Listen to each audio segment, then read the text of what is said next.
essa atitude, essa fala não tá boa, é hora da gente procurar ajuda de algum especialista. Então, pra gente ficar alerta também a essas dicas da Patrícia, a gente separou algumas imagens ali, que é pra Patrícia comentar de que aonde que a gente pode, né, de fato, perceber que a gente tá errando ou acertando. Vamos começar com essa aqui, imitação, Patrícia. Então, a gente fala que quando a gente pensa em educação de criança, principalmente a gente vai falar de comportamento. De onde vem o comportamento? Como que a gente adquire, né, os comportamentos? Então, a gente adquire através da imitação. Então, desde os pequenininhos, a gente vê que a gente já tem filho mais velho, vai ver que o mais novo vai estar lá imitando o filho mais velho, ou tem a criança pequenininha imitando a mãe ali, né, a bailarina dançando. E onde a gente tá no dia a dia? O menino que quer fazer barba junto com o pai no banheiro, então ele tá aprendendo comportamento, então ele tá começando a adquirir, né, moldar os seus comportamentos. Então um momento é através da imitação. Depois a gente vai ter a experimentação, que é o próximo ali, ó, que aí já tem as crianças quando vão, eu falo que quando elas entram para a escola, que essa é uma fase bem gritante, as crianças na escolinha vão aprender os gostos, os cheiros, então tem muitas atividades onde traz isso. Então experimenta o doce, o amargo, o salgado, o quente, frio. Então essas experimentações também vão dar bagagem para comportamento. Por isso, naquela outra fase ali também da imitação, é tão importante o exemplo, né? Porque a gente acha que só o falar já adianta. Não, o pai, a mãe, a família tem que ser o exemplo daquilo que ela vai fazer. O pai, a mãe, o responsável em si, que cuida do filho, eu falo que ele é a autoridade, né? A autoridade que a gente tem que pensar numa autoridade saudável.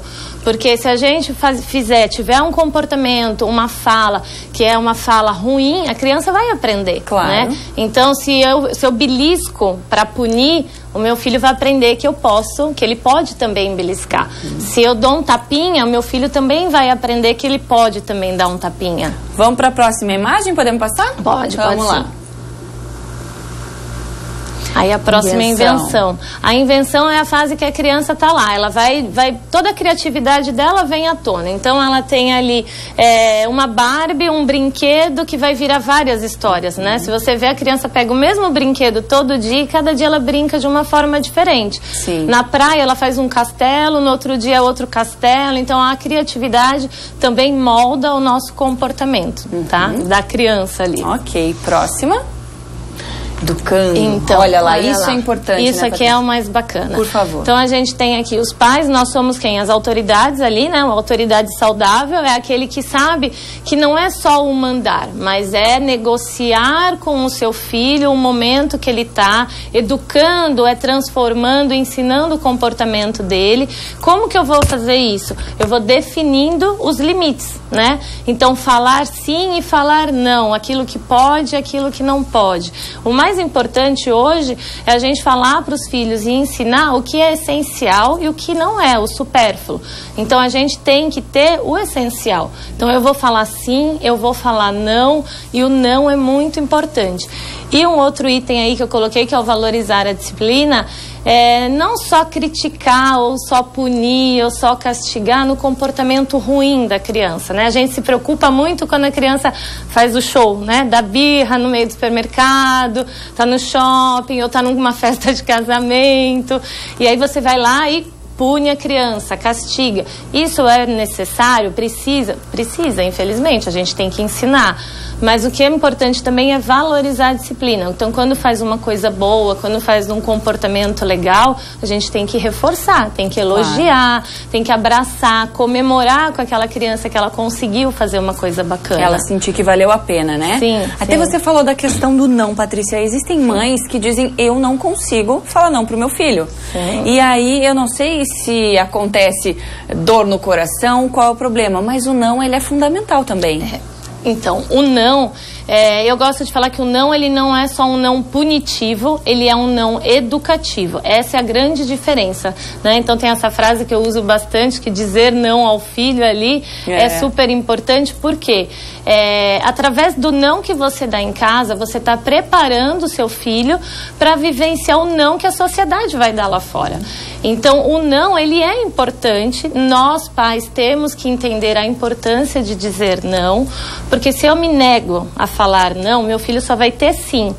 E aí ele vai crescer. E o mundo não é assim. Exatamente. E aí a gente vê depois o jovem lá fora enfrentando os professores, batendo, né, tendo todos os distúrbios de comportamento, porque vão enfrentar o não da sociedade. Claro. Então, quando você dá o não para o seu filho, você está mostrando para ele que esse não existe e ele vai ter que aprender a lidar com essas situações. Então, ele vai moldar aquele comportamento dele e saber lidar. E a birra é isso, né? Mas e o não, Patrícia? Ela tem que vir acompanhada de alguma justificativa? Porque quando vem o sim, ok, faz. Não, né? O não, ele tem que explicar o porquê não, e, enfim, tem que ter uma conversa para... Tem. Quando a gente fala de educação infantil de criança, o que é legal é a gente falar o não e falar numa linguagem da criança, com muita clareza, explicando para eles, né, o que é aquele não, o porquê.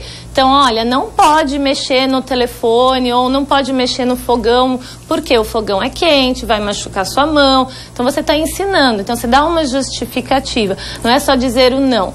Então, você tem que usar palavras que a criança entenda. Então, é uma linguagem do cotidiano deles. A gente pede para os pais ficarem normalmente na altura da criança. Então, não adianta eu ficar no meu 1,60 m e a criança ficar lá no 1 metro dela, pequenininha, e você querer falar com ela. Ela vai estar olhando para o seu joelho, né? Então, isso faz muita diferença. Então, a gente pede para os pais se colocarem na altura do filho, falar o não, olhando para o olho do filho, explicar o porquê não pode fazer aquilo, né? Ele vai tomando consciência do que é o não.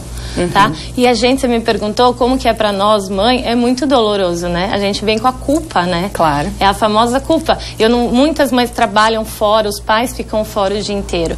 E aí não tem tempo de estar com o filho. Quando vai estar, vai falar não. Então não quer, aí atende todas as necessidades e vontades da criança. Aí é que tá o pecado, isso, né? E aí me conta uma coisa, você falou de birra antes. Sim. Quem é que nunca presenciou uma cena de birra de criança? E aí a mãe se sente culpada, né? Porque eu não posso bater no meu filho, não posso fazer, vão me julgar, não sei o quê. Essa birra, o que passa na cabeça dessa criança que ela parece que tem um poder sobre os adultos? Ela tem, né? Ela tem. Ela tem. E aí, por que é que acontece sempre ou na frente das outras pessoas ou em lugares públicos, né? Quando tá a mãe, é filho, ok. Agora, quando tá em público, ele aproveita. Sim, é exatamente o que você falou. A birra é um comportamento inadequado que a criança vai ter por um desejo dela que não foi atendido. Então, a criança, ela deseja lá no shopping aquela bola. Ela em casa, ela tem 10 bolas. Ela passou na vitrine e ela viu aquela bola. Ela vai fazer aquele show que ela quer. Por que ela escolheu ali?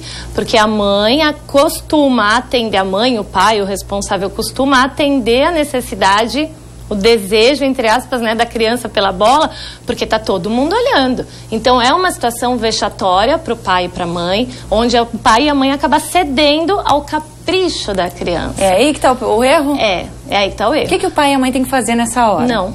Falar não. Então, se eu não posso comprar ou se não preciso comprar, eu tenho que explicar. Não, eu não vou te comprar. Você já tem 10 bolas em casa, você não precisa. E sustentar o não. Eu não posso falar não, virar as costas, ele continua chorando, eu volto na loja e compro.